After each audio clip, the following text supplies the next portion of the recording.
안녕하세요.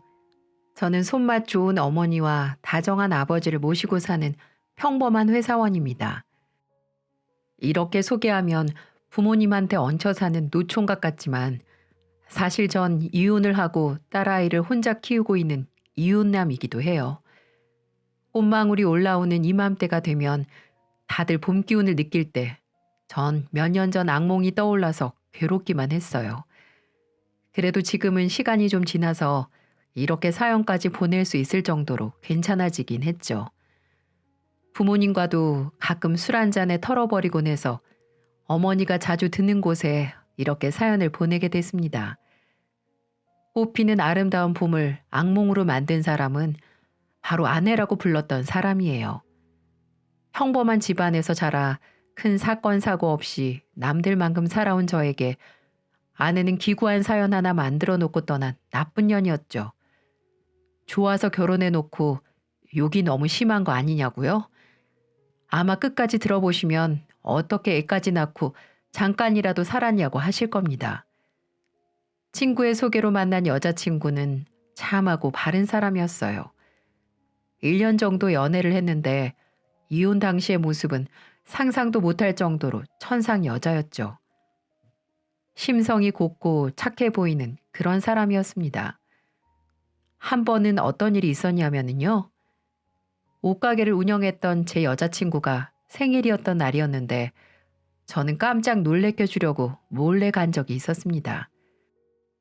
근데 여자친구가 가게에서 박스를 한가득 들고 나오고 있는 게 아니겠어요? 모아두기라도 한 듯 많은 양의 박스를 들고 나와서 가게 앞에 있던 할머니 리어카에 무겁다며 일일이 실어주는 모습이 보였어요.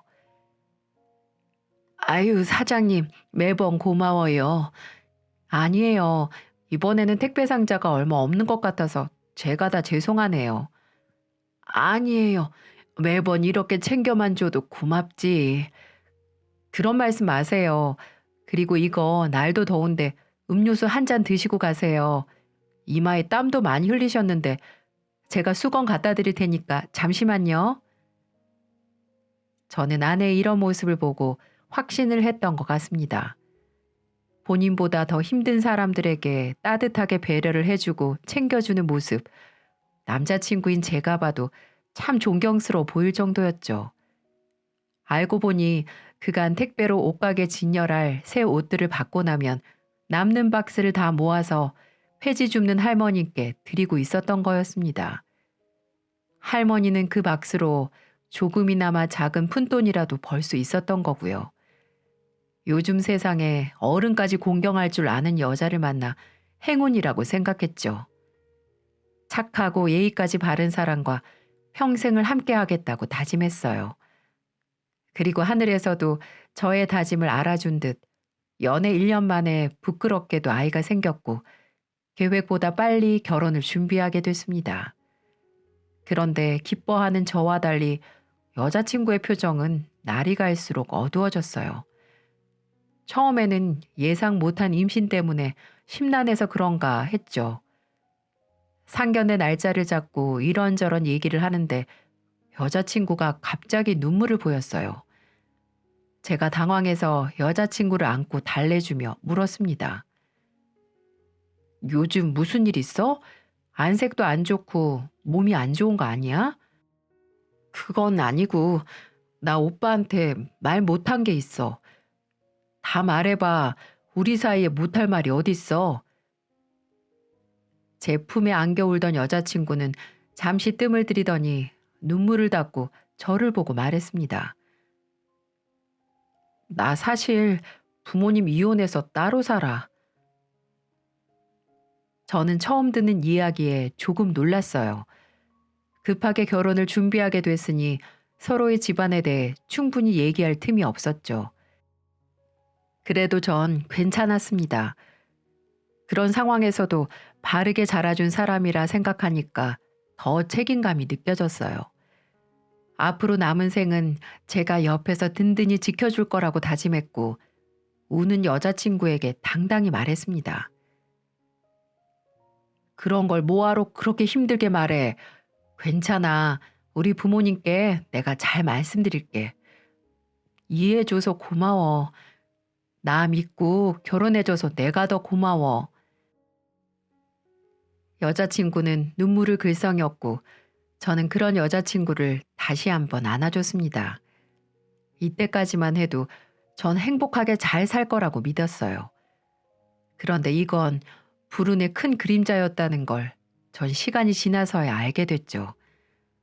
드디어 상견례 날이 다가왔고 저는 여자친구와 먼저 도착해서 기다렸습니다. 그날따라 유독 초조해 보였는데 긴장을 해서 그런가 했죠. 그런데 여자친구는 다급하게 절 부르더니 어머니가 일이 생겨서 못 온다는 거예요. 가봐야 하는 거 아니냐고 했더니 괜찮다고 어렵게 자리 마련했는데 우선 저희 부모님께만 인사를 드리자고 했습니다. 어떻게 해야 하나 고민하고 있는데 때마침 부모님이 들어오셨고 여자친구는 안절부절 못하면서 인사를 드렸어요. 어머님 안녕하세요. 처음 뵙겠습니다. 반가워요. 우리가 늦은 건 아니죠? 아니에요. 딱 맞게 오셨어요. 오시는 길은 괜찮으셨어요? 괜찮았어요. 아유, 참하기도 해라. 여자친구를 본 어머니는 마음에 쏙 들어하는 표정으로 인사를 나눴습니다. 뒤이어 아버지가 들어오셨고 아버지도 반갑게 인사를 하며 들어왔죠. 아버지까지 도착하자 어머니는 사돈은 언제쯤 오냐고 물으셨고 여자친구가 난감한 표정으로 말했습니다. 아, 오는 길에 일이 좀 생겨서 못 오실 것 같아요. 죄송합니다. 급한 일이면 너도 가봐야 하는 거 아니니? 우리는 괜찮은데 괜히 잡아두는 것 같아서. 아니에요. 어머니가 저라도 잘 인사드리라고 하셨어요. 부모님께서도 걱정스러운 목소리로 말씀하셨고 여자친구는 침착하게 말했어요. 어쩔 수 없이 그날은 저희끼리 저녁 식사를 하게 됐죠. 이런저런 이야기를 하며 부쩍 친해진 것 같았어요. 자리가 정리되고 다음에 꼭 인사드리겠다며 부모님과의 인사를 끝냈습니다. 저희 부모님은 사돈들 분들에게 인사 좀 전해달라며 마지막까지도 당부하고 내려가셨어요. 다음을 기약했지만 저는 결혼식 전까지도 여자친구의 어머니를 뵙지 못했습니다. 약속을 잡으려고 하면 이런저런 일들이 꼭 생겼고 결혼식 전날 저는 결국 오늘은 지구 반대편에 계셔도 가보자고 했죠. 그런데 갑자기 여자친구가 펑펑 울면서 결혼식장에 어머니가 안 온다는 거예요. 너무 황당해서 되물으니 여자친구는 담담하게 말했습니다. 왜 안 오냐고 했더니 글쎄 자기도 왕래가 많지 않았고 엄마라고 생각도 안 한다는 거예요. 알고 보니 아내는 엄마가 자신을 낳아주기만 했지 어떠한 것도 해주지 않았다고 했습니다. 학비, 생활비 등 경제적인 도움은 일체 받은 적도 없었고 할머니가 거의 키워주다시피 해서 부모에 대한 사랑은 하나도 없다고 하더군요. 오히려 자기네들 살 길만 찾아가는 하이에나 같은 존재들이라면서 그런 사람들을 혼주석에 앉히기도 싫다고 했습니다. 심지어는 결혼식을 참석할 테니 500만 원만 빌려달라고 했다고 하더군요. 저는 그 소리를 듣고 기겁을 하고 말았죠. 어떻게 남도 아니고 당신 딸에게 이렇게 매정하게 나올 수가 있는지, 그동안 왜 아내가 부모님을 보여주지 않고 슬슬 제 눈치를 봐가며 피했는지 이해가 됐습니다. 저는 그런 아내를 꼭 안아주며 앞으로 내가 지금까지 사람들에게 받지 못한 사랑 채워줄 거라면서 안심을 시켜주었죠. 그러면서 제게 조심스럽게 한 가지 제안을 하더라고요. 그래서 그런데 혼주석 비우면 남들이 이상하게 생각할 거 아니야. 당신 식구들도 많은데 날 뭘로 생각하겠어. 그래서 요즘 나 같은 고아나 다름없는 사람들이 연기자를 써서 혼주석에 앉히고 한다고 하더라고. 미안한데 그렇게 해주면 안 될까? 굳이 그렇게까지 할 필요가 있어? 우리 그냥 당당하게 식 올리면 안 될까? 내 마음 모를 거야. 만약에 우리 부모님이 돌아가셨다고 하면 당당하게 그렇게 하겠는데 두 사람이 눈 딱하니 살아있는데 그럼 뭐라고 생각하겠어. 얼마나 집안이 콩가루 집안이면 딸 결혼식에도 안 오냐고 손가락질 할 거 아니야. 생각만 해도 끔찍해. 내 마음 좀 이해해 주면 안 될까? 전 아내의 이런 모습에 황당했지만 오죽하면 그럴까 싶어 동의를 해 주었습니다. 가장 행복한 날이라는데 생각만 해도 끔찍하다는 말을 듣고 어떻게 싫다고만 하겠어요. 저는 여자친구를 이해하기로 했습니다. 생각해보니 축하만 받아도 부족한 날 비어있는 혼주석을 보고 뒷말이 얼마나 많겠어요. 그래서 저는 여자친구의 뜻에 따르기로 했죠.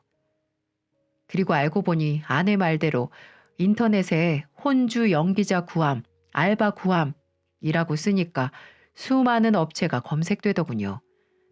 저는 이런 것을 보면서 세상이 이렇게 팍팍해졌구나. 불쌍한 사람들이 많구나. 이런 생각이 들더군요. 그래서 저는 또 한 번 부모님께 어려운 전화를 드렸습니다. 어머니는 불같이 화를 내기 시작하더군요. 아니, 이혼을 한 건 부모 문제고 딸 결혼식장에도 안 오는 부모가 세상 천지 어딨어. 엄마가 이해 좀 해줘. 그리고 내일 혼주석에는 대행 알바를 구해서 아마 비어있진 않을 거야. 없으면 없는 대로 하지 뭘 또 그런 것까지 알아봤어. 여자친구가 신경을 워낙 많이 써서. 그리고 어차피 결혼식 때만 보고 안 볼 사람들인데 괜히 뒷말 나오게 하기도 싫어. 제 말에 어머니는 이해하신 것 같아 보였습니다. 우리 며느리 가엾고 불쌍해서 어쩌냐 이러면서 눈물까지 글썽거리시더군요. 그러시면서 내가 우리 며느리 앞으로 딸로 잘 챙겨줄 거야. 나쁜 인간들 같으니라고. 그런 사람들은 꼭 천벌을 받게 될 거다. 낳았다고 부모가 아니야. 이렇게 말씀하시며 아내를 따로 불러 손을 잡아주시고 안아주기까지 하셨어요. 그렇게 우리는 저희 집안의 축복 속에서만 결혼식을 하게 됐습니다. 아내는 원하는 대로 혼주석을 비우지 않고 결혼할 수 있었고요. 처음에는 참 행복했어요. 하나에서 둘이 된다는 사실만으로 설레고 기쁘더군요. 아내는 처음에는 집안일도 잘하고 내조도 잘하며 아무 문제 없이 아내로서 며느리로서 참 잘했습니다. 하지만 배가 점점 불러오기 시작하면서 날이 갈수록 이해할 수 없는 행동들로 저를 숨막히게 하기 시작했습니다. 만삭이 되자 아내는 가게를 그만두고 집에서 출산 준비를 하고 있는 상태였어요. 그때부터 제가 아내가 조금이라도 쉬게 해주기 위해 집안일도 도맡아 하기 시작했거든요. 우리 아이가 건강하게 태어나길 바라는 마음으로 최대한 편하게 해주려고 했죠. 친구들도 마음껏 만나라고 제 카드도 줬습니다. 그러던 어느 날 분리수거를 하고 있는데 종종 엘리베이터에서 마주쳤던 이웃집 여자가 짐을 많이 들고 오길래 제가 좀 도와줬어요. 그러면서 이런저런 인사치레도 하고 분리수거를 끝내고 집으로 갔는데 아내가 거실 한가운데서 절 노려보고 있는 게 아니겠어요? 무슨 일이냐고 물어보니 대뜸 화를 냈습니다. 당신 왜 그 여자 쓰레기를 같이 들어주는 거야? 그 사람 엘리베이터에서 종종 마주치던 사람인데 쓰레기가 많아서 힘들어 보이더라고. 그래서 모른 체 할 수 없어 좀 도와줬지. 뭐? 냄새 나는 쓰레기를 들어줄 정도로 친한 사이야? 내가 다른 남자 가방 들어주면 당신은 기분 좋겠냐고. 쓰레기하고 가방은 다르잖아. 왜 그래 안 그러던 사람이. 이웃끼리 좀 도와주는 게 뭐 어때서. 내가 2번은 그냥 넘어가는데 당신 행동 똑바로 해. 내가 다 지켜보고 있으니까. 아내는 아파트에서 저를 지켜보고 있었던 겁니다. 그때부터 저를 의심하기 시작했어요. 마치 꼭 제가 바람이라도 핀 사람처럼 나쁜 놈으로 몰아가더라고요. 부모님이 이혼을 해서 가정에 집착을 하는 건가 생각도 들고 제가 믿음을 못 줬나 싶어서 더 잘하려고 노력했습니다. 그런데 아내는 점점 억지스러운 의심만 늘어갔어요. 전 요즘 남자들 치고 꼼꼼하게 관리를 하는 편은 아니었지만 선크림은 꼭 챙겨 바르고 다녔죠. 그런데 어느 날부터 출근 전에 선크림을 바르고 있으면 옆으로 와서 시비를 걸듯 말하는 겁니다. 당신 사무실에 여자라도 숨겨놨어? 뭘 그렇게 꼼꼼히 발라? 무슨 소리야. 나 원래 바르던 건데. 형광등 불빛이 얼마나 피부에 안 좋은지 몰라서 하는 소리야? 그렇게 말했더니 제가 바르던 선크림을 들고 손등에 조금 덜어서 발라보더니 밑도 끝도 없는 소리를 하는 겁니다. 뭐야? 이거 피부 톤도 밝게 해주네. 사무실 가는데 얼굴 화사하게 보일 이유가 뭐야? 아침부터 왜 그래? 당신 예정일 다가올수록 예민해지는 것 같아. 말 돌리는 거 봐. 왜 똑바로 말을 못해? 하고 많은 선크림 중에 왜 이걸 쓰냐고. 그렇게 신경 쓰이면 나 다른 거 새로 살게. 저는 아침부터 말싸움 하기 싫어서 다른 걸 쓰겠다고 말했고 제 말이 끝나기가 무섭게 아내는 제가 쓰던 선크림을 휴지통에 집어던지더군요. 기가 막혔지만 임신하면 여자들 몸이 망가져서 예민해지는 경우도 있다고 하니까 이해하려고 했습니다. 그런데요, 호의가 계속되면 권리라고 생각하는 말답게 제가 이해하며 잘해주려고 노력할수록 아내 히스테리는 점점 더 심해져만 갔습니다. 한 번은 오랜만에 칼퇴근을 해서 이발을 하고 집에 왔는데 아내의 눈초리가 매섭게 변했어요. 저를 위아래로 훑어보더니 코웃음을 치며 다가왔습니다. 이 사람이 대체 왜 이러나 싶어 가만히 있었는데 다짜고짜 제 머리채를 잡는 거예요. 짧아서 잘 잡히지도 않는 머리를 양손으로 쥐어잡으며 흔들었죠. 도대체 왜 이러냐며 소리 질렀고 아내는 그런 저에게 더 큰 소리로 말했습니다. 어떤 년이야? 어떤 년이 생겼길래 머리를 깎았어? 나 미치는 꼴 보고 싶어서 그래? 왜 그래 당신? 이것 좀 놓고 말해. 나는 집구석에 처박아 두고 밖에 딴 년 숨겨놨지? 저는 아내한테 잡힌 머리채를 빼냈고 아내의 손을 꽉 잡았습니다. 만사가내와 몸싸움을 할 수도 없었고 제가 할 수 있는 거라곤 아내를 진정시키는 일뿐이었죠. 저는 정말 떳떳했거든요. 당신 정말 왜 그래? 나 당신이 걱정하는 그런 일 버릴 생각 없어. 대체 어떻게 하면 믿을래? 내 카드 써. 내가 거기다 매달 용돈 보낼게. 당신 어디서 뭐 쓰는지 실시간으로 내가 알아야겠어. 당신이 어디서 뭘 하는지 내가 알아야 집에서 안심을 하고 태교를 하지. 그거면 되는 거지? 나중에 정말 다른 소리 하지 마. 저는요, 정말 아내가 원하는 대로만 해주면 더 이상 이 말도 안 되는 의심을 안 할 줄 알았어요. 그런데 정말 저는 제 발등을 제 손으로 찍은 거였습니다. 카드까지 바꿔줬는데 무슨 의심을 더 할 수 있겠나 싶으시죠? 그리고 이 정도면 제가 정말 바람이라도 폈다고 생각하기 딱 좋겠네요. 그런데 정말 저는 저희 부모님의 명예를 걸고서 결단코 그런 일은 없었어요. 하지만 아내는 망상병이라도 온 것처럼 저한테 기이한 집착을 하는 겁니다. 저도 사회생활을 하는데 오랜만에 동료들이랑 술을 먹고 기분 좋게 계산을 했던 날이었어요. 여기까진 정말 좋았는데 아내의 전화 한 통으로 분위기는 험악해졌습니다. 왜냐고요? 방금 누구랑 먹은 거냐며 전화로 난리를 치는 겁니다. 목소리가 어찌나 큰지 전화기 밖으로 다 들릴 정도였어요. 선배 보기 민망했는데 선배는 괜찮다며 전화를 바꿔들었죠. 재수 씨, 저 직장 선배입니다. 정말 둘이 있는 거 맞아요? 옆에 누가 더 있는데 둘이 짜고 치는 거죠? 아니에요. 둘이 술 한잔 하면서 제가 예비 아빠 교육을 좀 했습니다. 제가 믿을 수가 있어야죠. 둘이 한 통속인지 제가 어떻게 알아요? 선배는 아내의 쏘아붙이는 말에 당황했고 전 너무 민망해서 전화기를 다시 바꿔들었고 집에 가서 말하자며 끊어버렸죠.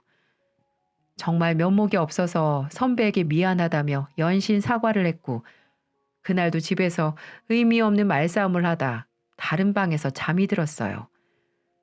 만삭의 아내랑 싸우고 싶지 않은데 자꾸만 이런 일이 생기니 답답했어요.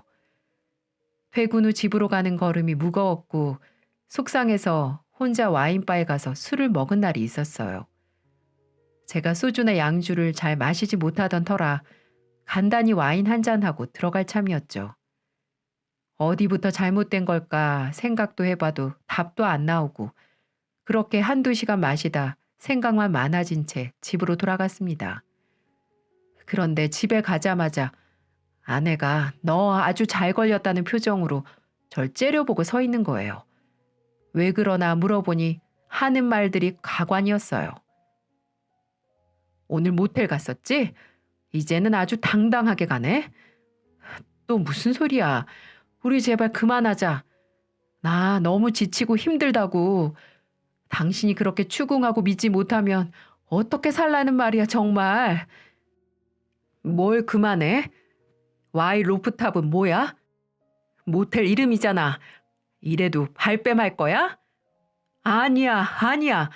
거긴 내가 가끔 가는 와인바라고. 제발 좀 믿어주라. 미치겠다 정말. 알고 보니 제 아내는 제 카드 내역서를 일일이 확인하고 있었던 겁니다. 아내가 하도 의심을 많이 하고 그러기에 제 노트북에 공인인증서 비밀번호까지 알려줬는데 카드 회사에 들어가 제 카드 내역서를 보고 제게 말도 안 된 소리를 해댔던 거였어요. 결국 전화 통화를 해줘도 믿지 않길래 그날 직접 그 가게로 데리고 갔다 와서야 오해를 풀 수 있었네요. 하지만 제게 미안하다, 오해했다, 앞으로 안 그러겠다 이런 말은 절대 하지 않더군요. 아내가 뭐라고 하는 줄 아시나요? 그러게 왜 오해할 만한 가게 상호로 들어가서 술을 먹어? 다음부터는 투다리, 대포집 이런 데서 술 먹어. 그럼 의심 안 할 테니까. 이러는 거 있죠? 정말 미쳐 돌아가시는 줄 알았습니다. 그리고 또 어떤 일이 있었냐면요. 어느 주말에 제 휴대폰으로 차 좀 빼달라는 전화가 왔습니다. 저는 그 전날 술을 마셔서 대리운전을 불러 집에 왔었는데 혹시나 대리운전 기사님이 차를 잘못 주차했나 싶어 얼른 나갔었죠. 근데 아내는 글쎄 차 빼달라는 전화를 엿듣고는 저를 따라 내려왔고 주차장에서 전화하신 분께 죄송하다며 차를 빼주려는데 갑자기 아내가 나타나서 차 주인 여자분을 머리채를 잡아버리는 거 있죠? 만삭의 몸으로 지금 생각해도 참 대단한 여자예요. 그 정신으로 태교에 집중했으면 우리 딸은 천재로 태어났을 겁니다. 주말 아침 차 좀 빼달라고 전화했던 그 여자 차주는 겨우 아내 소나기에서 빠져나왔고 제 아내를 보고 소리쳤어요. 이 아줌마가 정말 미쳤나? 갑자기 뭐예요? 내가 니네들 붙어 먹은 거 모를 줄 알고? 너지? 어제 내 남편하고 술 먹은 여자? 저 오늘 이 아저씨 처음 봐요. 도대체 뭐 하시는 건데요? 아직도 정신을 못 차렸네. 뚫린 입이라고 발뺌하면 다야? 결국 그날 차주 여자분은 경찰에 제 아내를 신고해버렸어요. 덕분에 저와 아내는 경찰차에 함께 가서 조사까지 받는 처량한 신세가 되고 말았네요. 만삭의 몸이라 심하게 말도 못하고 그렇다고 이대로 가만히 두면 안 될 것 같고 정말 하루하루가 너무 지옥과도 같았어요. 하지만 시간은 제 마음도 모른 채 잘 흘러가기만 하더군요. 다행히도 아내는 건강한 딸아이를 출산했어요. 병원으로 온 부모님도 손주를 보며 기뻐하셨습니다. 저는 이제 다 제자리를 찾았다고 생각했죠. 어머님은 하나뿐인 손주가 딸이라 더없이 기뻐하셨어요. 아유, 어쩜 이렇게 예쁠까. 엄마를 쏙 빼다 박았네. 우리 며느리가 아주 큰일을 했네. 이 시애비가 용돈 두둑히 줘야겠다. 필요한 거 있으면 뭐든지 말해라. 이렇게 기쁘고 경사난 날 춤이라도 추고 싶구나. 그래, 나도 마찬가지다. 너무 고맙구나, 고마워. 우리 며느리 사랑한다. 어머니랑 아버지는 하나뿐인 며느리가 예쁜 손녀를 낳았다며 용돈까지 챙겨주시고 무척 행복하시다고 말씀도 해주셨습니다. 그런 부모님의 모습을 보니 다시 마음 다잡고 잘 사는 모습을 보여드려야겠다고 생각했죠. 하지만 저의 기대와 달리 행복은 물거품처럼 오래가지 못하고 금방 꺼져버렸습니다. 어느 날 갑자기 장모라는 사람이 나타나면서 사건이 벌어지게 되었죠. 대뜸 이제 막 태어난 손주를 보고 싶다는 겁니다. 결혼식에도 안 나타나던 여자가 장모라며 외할머니 노릇까지 하려는 걸 보니 황당하기 그지 없었어요. 대체 우리가 언제 봤다고 절 보고 우리 사위 하며 제 손을 잡으며 반가워하는데 기가 막혔지만 어쨌든 인사는 했습니다. 반가워요. 우리 딸 프로필 사진에 있는 결혼 사진보다 실물이 훨씬 낫네. 아, 네, 안녕하세요. 무슨 일로? 내가 뭐 못 올 때라도 왔나? 딸이 출산을 했는데 친엄마가 올 수도 있지. 아, 그런 말은 아니고 결혼식장에서도 못 봤는데 여기서 보니까 좀 어색해서요. 뭐 그거야 차차 친해지면 될 일이고 내가 딸 하나는 예쁘게 잘 낳았어. 애 낳고도 저렇게 예쁜 사람 없다. 원래 남자들 여자 애 낳고 나면 아내가 여자로도 안 보인다며. 초면에 장모님이라고 부르기도 어색한데 말도 안 되는 소리 하실 거면 들어가 볼게요. 그렇게 다시 아내한테 가려는 제 옷을 붙잡는 거예요. 그러고는 저를 잡아 끌며 이야기했습니다. 아유, 성질 급하기는 다른 게 아니고 나 2천만 빌려줘. 아니 다짜고짜 나타나셔서 그게 무슨 말씀이세요? 내가 우리 딸 예쁘고 곱게 낳아줬고 게다가 이렇게 건강한 손주까지 보게 해줬는데 내 공도 인정해줘야지. 정말 기가 막혔죠. 그런데 사람들 왔다 갔다 하는 병실에서 상도덕도 없는 아줌마랑 무슨 말을 하겠어요. 그리고 여기서 입 잘못 열었다가는 머리채를 잡힐 것만 같았습니다. 일종의 트라우마였나 봐요. 마침 내일 퇴원이라 짐 정리도 해야 되고 정신없어서 일단 내일 연락드리겠다며 택시비 2만 원을 드리면서 먼저 가라고 했습니다.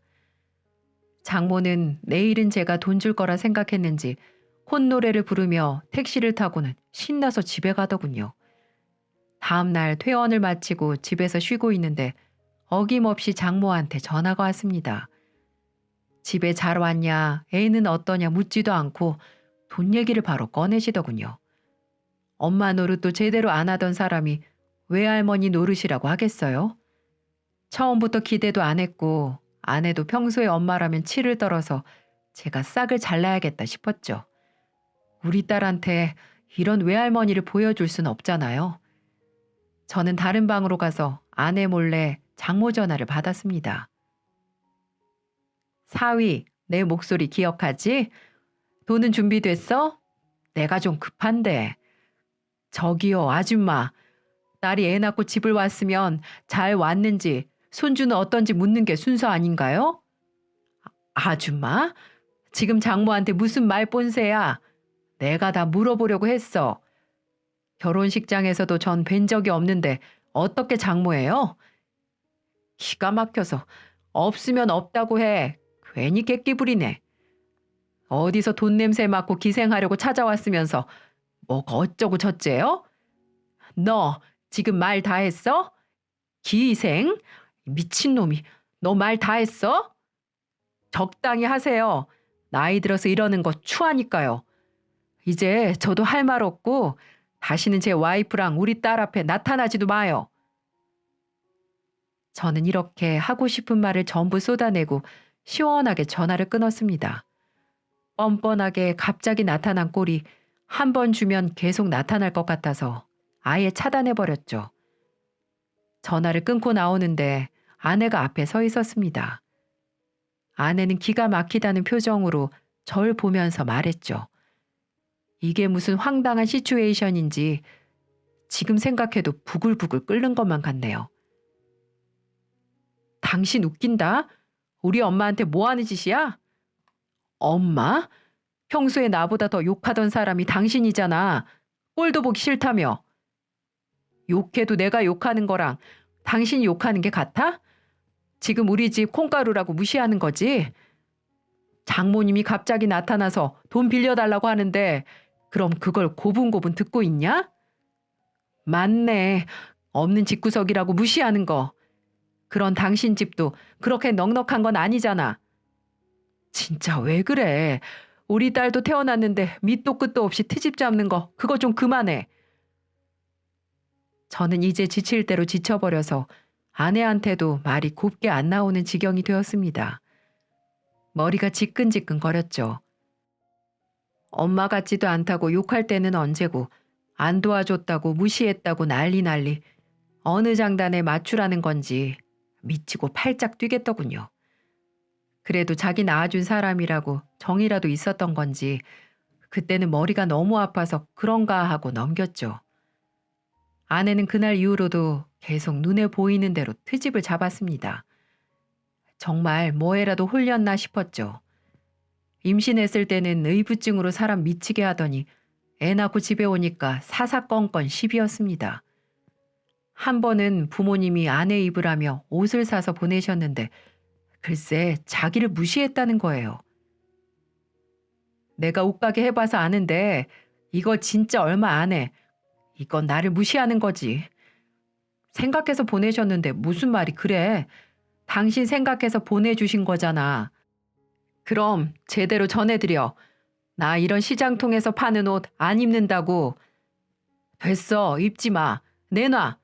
편하게 입으라고 사다 줘도 이러면 어쩌자는 거야? 저는 아내가 들고 있던 옷을 뺏어 들고 옷장에 신경질적으로 던졌습니다. 어디부터 잘못된 건지 답답했고 방법을 모르겠더라고요. 아무래도 산후 우울증인가 싶기도 했고요. 여자들 아이 낳고 힘들면 우울해진다는데 편히 쉬고 올 친정도 없으니 시댁을 가려고 계획을 세웠습니다. 마침 엄마 생신이라 전라도에 계시는 부모님 댁에 내려갔습니다. 평소 음식 솜씨도 좋으셨고 김치를 만들어서 근처 마트나 반찬 가게로 납품할 정도로 손맛이 좋으세요. 부모님은 오랜만에 아들 부부가 오는데 손녀딸까지 온다고 한상 차려두고 저희를 맞이해 주셨어요. 현관까지 나와서 짐을 받아들고 반가워하셨죠. 우리 아들 며느리 왔네. 오느라고 수고했어. 애까지 챙겨오려니까 짐이 많지?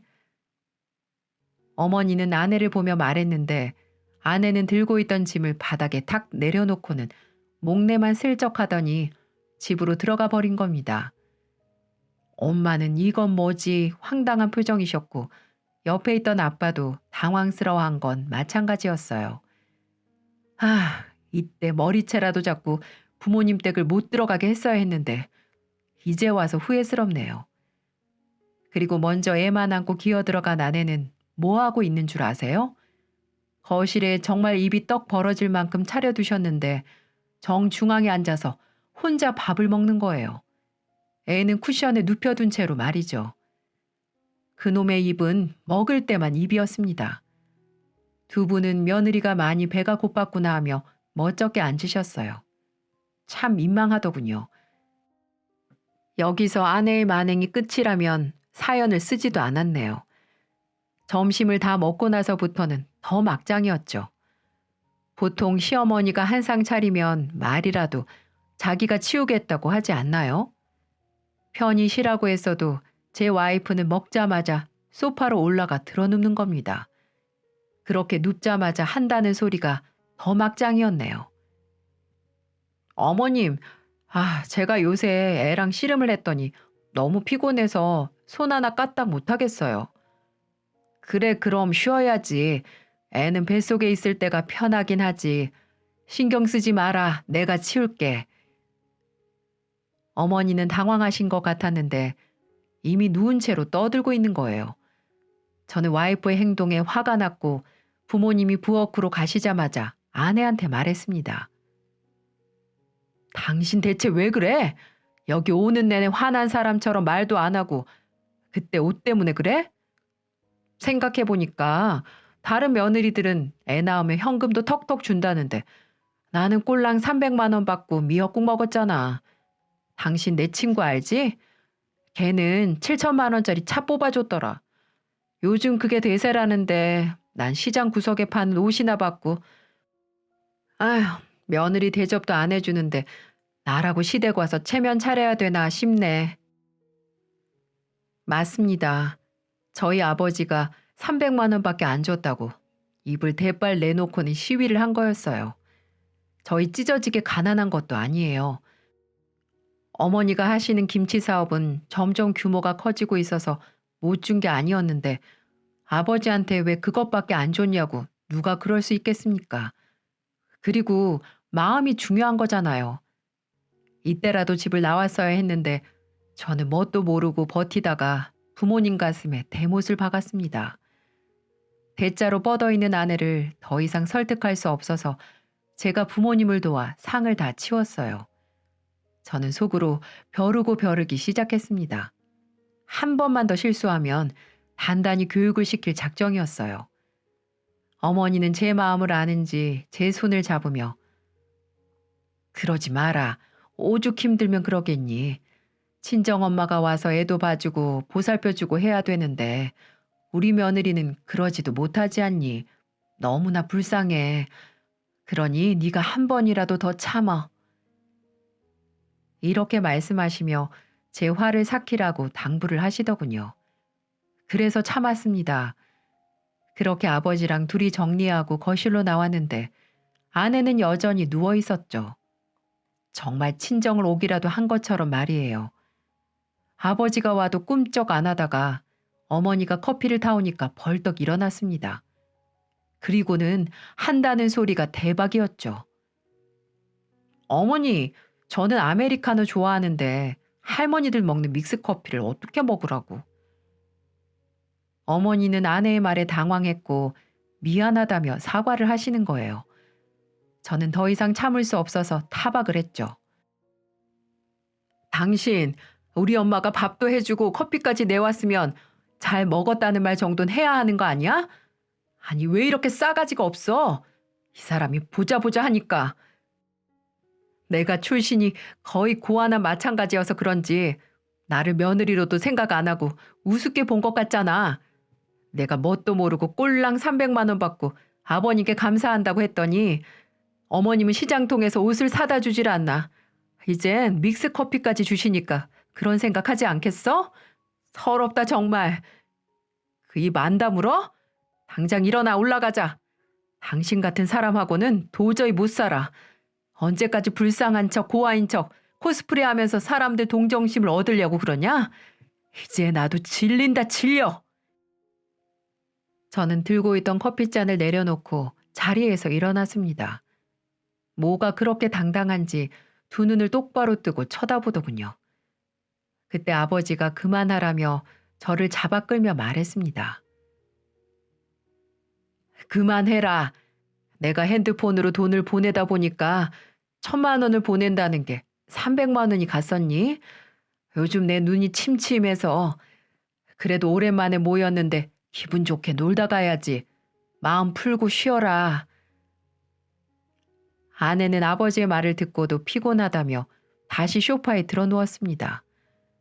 아마 아버지가 말한 1,000만 원도 친구보다 한참을 못 미치는 금액이라 저랬던 것 같아요. 아마 아버지가 그때 7천만 원 주겠다고 했으면 절대 저렇게 행동 안 했을 것 같았죠. 부모님은 아내에게 피곤하면 쉬라고 하셨고 저한테는 김치 담글재로 손질 좀 하자며 마당으로 가자고 했습니다. 저는 나가면서 아버지께 돈은 안 보내주셔도 된다고 말했어요. 아버지, 돈 보내지 마세요. 저 사람 버릇 나빠져요. 계속 이렇게 잘 대해주시면 저 여자는 더 기어오른다고요. 제가 이런 말씀까지 드리기 좀 그렇지만 역시 가정교육이라는 게 중요한 것 같아요. 부모 사랑 없이 할머니 손에 자라다 보니까 뭐가 옳고 그른지를 모르는 사람이에요. 그러니 아버지, 제발 아들 믿고 기다려주세요. 그래도 아가가 많이 실망한 것 같은데 조금 더 보내줘야 하지 않을까? 됐어요. 그동안 반찬 많이 보내주셔서 저희 얼마나 잘 먹었는데요. 그걸로 좋게요. 시부모가 손가락으로 찌르면 며느리가 내 아들 송곳으로 찌른다더니 이 아빠가 미안하다. 아니에요. 그런 말씀 하지 마세요. 이제는 결정을 내릴 때가 된 것 같아요. 저는 아내가 그 돈을 받는다고 달라질 사람이 아니라는 걸 잘 알고 있는데 돈 보내면 밑 빠진 독에 물 붓기라고 생각했습니다. 아버지도 나중에서야 수긍한 듯 고개를 끄덕이시더군요. 참 우리 아버지 어머니는 심성이 워낙 착하신진 몰라도 아내가 살아온 과정 환경 등을 생각하시면 마음 아프시다며 뭐든지 저렇게 잘해주시려고 하셨는데 지금 생각해보면 아내가 앞으로 이런 시부모님을 만날 수 있을지 의문이 들기도 하네요.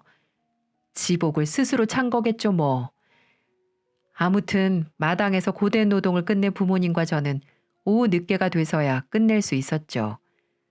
어머니는 묵은지가 제대로 익었다며 묵은지 삼겹살을 해주겠다고 하셨어요. 묵은지 말만 들어도 군침이 돌았고 뒷정리는 저한테 맡기라고 했죠. 그렇게 뒷정리를 하고 거실로 가보니 방금 일어난 듯한 아내 얼굴이 보였습니다. 화는 났지만 싸워도 부모님 안 보는 곳에서 싸우자 하고 참았죠. 어머니는 3년 된 묵은지가 아주 맛있다며 김치를 쭉 찢어주셨어요. 그런데 그 순간 아내의 대박 돌발 행동이 펼쳐지게 됩니다. 아유, 우리 며느리 일어났니? 이 묵은지 김치 아주 맛있는 거야.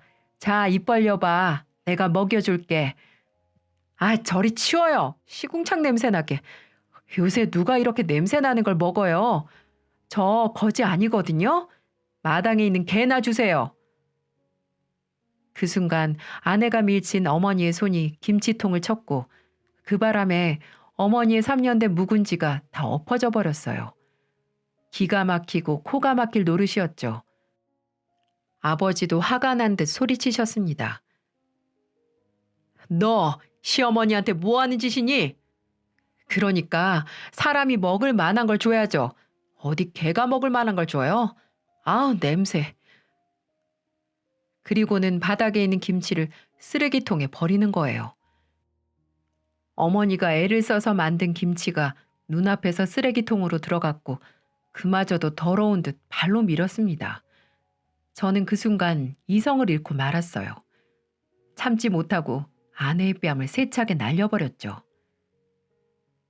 야, 이 개 같은 여자야. 뭐? 엄마가 정성스럽게 준 김치를 개나 먹으라고?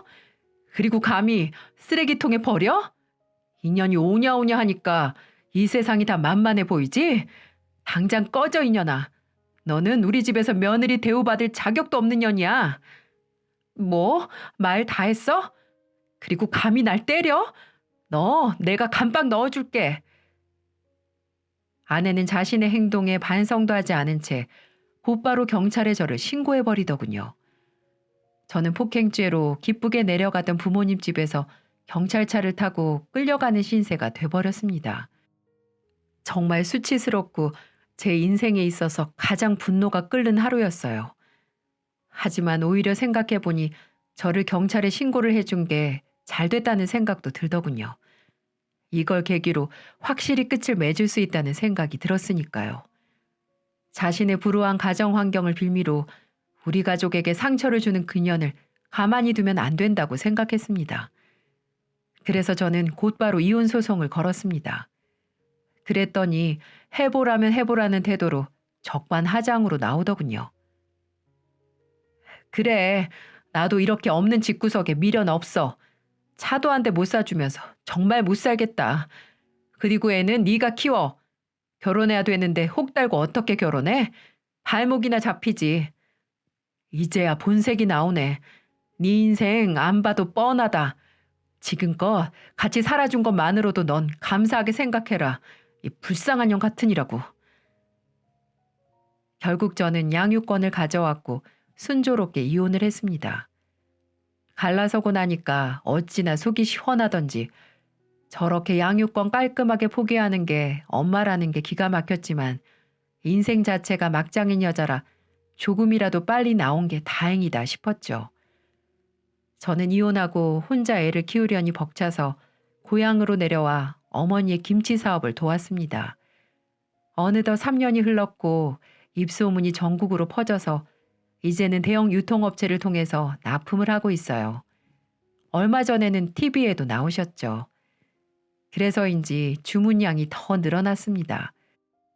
제 딸아이도 어느덧 커서 재롱을 부렸고 그런 딸을 보면 하루 피로가 다 녹아내렸어요. 좋은 소식 가운데서도 간간히 이혼한 아내의 소식이 들렸습니다. 세상에, 전 아내녀는 저와 이혼한 지 3개월 만에 딴 놈이랑 살림을 차렸다고 하더군요. 하지만 아내가 만난 사람은 정상적인 사람이 아닌 걸로 보였습니다. 툭 하면 그 남자에게 맞고 돈 뜯기고 생활비 한번 갖다 주지 않아 거의 거지 같은 인생을 살고 있다가 얼마 전에 이혼했다고 하더군요. 이 얘기를 누구한테 들었냐고요? 바로 당사자한테 들었으니 자세히 알 수 있었죠. 어느 날 제게 전화 와서는 여보, 잘 지내? 우리 딸 많이 컸겠다. 누가 네 여보야 이년아. 그리고 이제 와서 뭐 딸? 누가 네 딸인데? 혹이라며. 네 발목 잡는 혹.